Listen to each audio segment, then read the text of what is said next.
Welcome back to Tech Garage, presented by Advance Auto Parts. Well, now it's time to talk rotors before we put them on our Charger, and we got some good ones here. We got the DBA Club Spec T3 rotors, and why am I so excited about these rotors? Well, when we talk about brakes, we need to talk about two things: coefficient of friction and heat transfer. Coefficient of friction, pretty easy. We want a high coefficient of friction between the pad and the rotor. We don't want it to sit there and slide. I can give you a good example. The coefficient of friction is going to affect the heat transfer. So if you just take your hands, put your coffee down, grab your hands, put it together, push really hard like that, and you'll actually start to feel the heat. The harder you push, the more heat's created. That's what brakes are doing. The pads are squeezing the rotor, and we're getting a lot of heat in there. One of the biggest enemies of a brake system is heat. So we got to dissipate the heat. And I'm really excited about these DBA rotors because I want to show you something right here. They have what's called a kangaroo paw webbing inside of these rotors, and this is neat because if you look right here, it's got 60% more heat transfer than the regular slotted rotors here. Even though it's ventilated, heat transfers from a place that has heat to less heat. So what's happening is the air's hitting that, it's transferring to the outside air. You hit the brakes, you get this massive temperature, whew, it's gone to the outside air. Brakes are going to last a lot longer. You're not going to have a pulsation. You're not going to have lateral run-out problems. We'll look at that a little bit later. One other cool thing, you see these three markings right here. This is incredible. This is thermal heat paint. And what thermal heat paint does, it changes colors. So you yourself can go out in the driveway, rotate your tires, or just look through the wheel if you can, and you see these paint colors. And if you look at these paint colors, it actually correlates right here. And this is on their website. You can see here, it's green, and it'll transfer over to white if it's 856 degrees. You get up in the 1,000 range here, it goes from a red all the way over to a white, starts to go away, the paint goes away. So you can tell if your brake's been heated up pretty good. You might want to change the fluid, it may be time to change the brakes, but you know, it's time to put this rotor on the Charger. John, we're in great shape. That's the final torque on the caliper mounting bracket, called for 100 pounds on both. We're all set. You can see we've got this beastie new beefy DBA rotor in place. And here's a little tip. When you're working with a big heavy rotor like this and or by yourself, reinstall a lug nut here and pull it up true to the face of that wheel bearing so you're not fighting that too. That helped me get the caliper mounting bracket in place much more efficiently and effectively. We've got one of the new pads on the back and it looks great. We're going to install the second new pad. Now, really important is get your lube properties right. Everywhere that pads make contact, I've got a lot of lube right here in the slide, a lot of lube right here, and I got new hardware. You also want to make sure these slide pins John talked about are lubed up. I've done that. We're in great shape. Now, my second favorite tool in the shop is the bungee cord. Of course, it keeps that caliper up out of the way so there's no tension on this brake line. And I've got the caliper pistons pre-compressed. Beefier rotor, new pads. This guy's going to go down on here with not too much of a fight, but it will be a tight fit.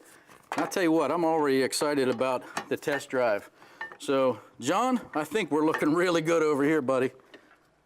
Well, we're giving our Charger the full makeover to get that power to the ground. We started in the rear and we worked to the front. But you know, there's a lot of little details in these jobs that can really make it nice, and we want to take care of all of them.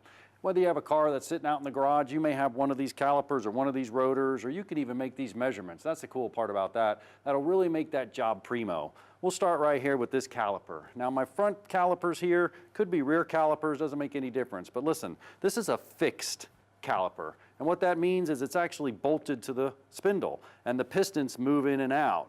Well, most calipers are moving calipers. Well, how does that work? Well, the pad actually gets in contact with the inside of the rotor, and then the caliper has to move for the other pad to contact. That's why it's so important to lubricate the slides. Now, there's two types I want to look at. The first one here, this is an actual floating caliper. So if I pull up this pin right here and I pull this out, you can see it floats back and forth on this pin. Well, floating because it has to move. It's a moving caliper. So I take my lube here. You can get this Permatex Ultra Disc Brake Lube. You can put it on here, clean this up with the wire wheel, get all the debris off, and make sure that the caliper's moving, or you may have premature pad wear on one side, or the caliper could even hang up and start pulling to one side. So it has to move. Now this one here, this is a sliding caliper. What does that mean? Same as the moving one, except it's sliding right here. If I push it, you can see it sliding up and down on the slides. There it goes. These slides right here, they have to be lubricated once again with your Ultra Brake Lube, and then wherever the pads have to move has to be lubricated and cleaned really, really well. It's that fine detail that makes those brakes work properly. Make sure that they're moving, make sure that it's clean. Now, on my rotors, a couple of things we want to look at there. First and foremost, there's a discard thickness. There's something stamped on there, and if it's not stamped on there, you need to look it up, because if your rotors start to get too thin and it goes beyond that discard thickness, it's not going to transfer heat. Remember all them kangaroo paws and the ports that get rid of that heat? If I don't transfer the heat, number one, it's dangerous. Number two, I get brake fade, start blowing the brake fluid, and my pedal's going to go to the floor. So you want to look at that. Something else, you can see this one right here. Take a look at that. I mean, that one actually come into Tech Garage, there's absolutely nothing left on it. I don't even know how they were driving it. But this one here, you would just measure it. Another one is parallelism or thickness variation. I take a rotor and I go around in 8 different places, and I don't want it to go in or out like that. 5/10 thousandths is about the norm. That's less than a half a thousandths, all right? And there's also lateral runout. Lateral runout, it can do this number here. It could be warped. You can have lateral runout and no thickness variation or parallelism. So you want to do both measurements. What does that cause?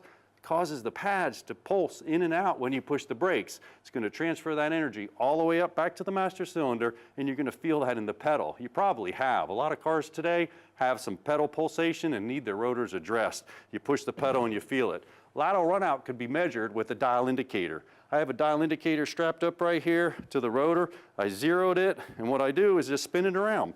As I spin it around, you can see this one's going from 0, and it's going way up there, almost about 8 thousandths of an inch.